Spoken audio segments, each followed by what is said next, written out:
परमेश्वर की आज्ञा को मानना है, इतनी चौकसाई से हमें परमेश्वर की आज्ञा को मानना है कि हमें ध्यान देना है, क्योंकि शैतान ने यीशु मसीह को भी वचन के द्वारा क्या क्या था, भरमाया था।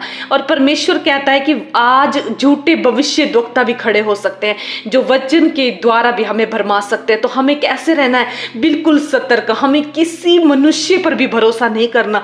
परमेश्वर क्या भेजा है? हम सबके लिए सहायक भेजा है, जो पवित्र आत्मा का सहायक है। परमेश्वर कहता है कि मुझे किसी पर भी भरोसा नहीं था।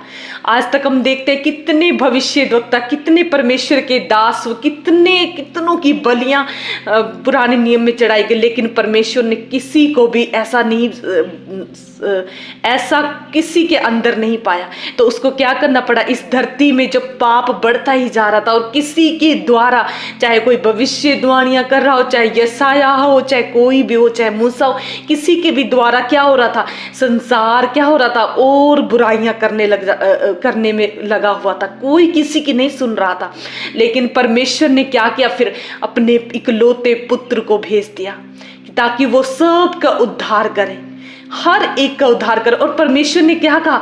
परमेश्वर ने आदम के साथ हव्वा को सहायक रखा, एक इंसान के लिए इंसान को सहायक रखा। लेकिन परमेश्वर ने कहा ये भी अच्छा नहीं है, एक इंसान भी दूसरे इंसान को भरमा सकता है। इसलिए परमेश्वर ने क्या किया? अपना पवित्र आत्मा हमें सहायक के रूप में दिया।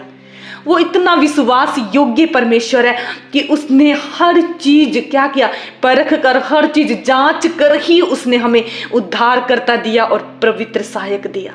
आज हमें भी परमेश्वर के आज्ञाओं पर चलने के लिए, आज हमें किसी की नहीं सुननी है। आज हमें अपने मन की भी नहीं सुननी। आंखों की अभिलाषा, मन की अभिलाषा और जीविका का घमंड, ये चीजें हमारे जीवन से नाश होनी चाहिए, जो हमें प्रभु से दूर कर सकती हैं। हमें किसकी आवाज को सुनना है? हमें प्रभु की आवाज को सुनना है। और जब हम देखते हैं कि आदम और हव्वा ने पाप किया तो वो छिप गए परमेश्वर की नजरों से, उन्होंने आवाज को अनसुना कर दिया।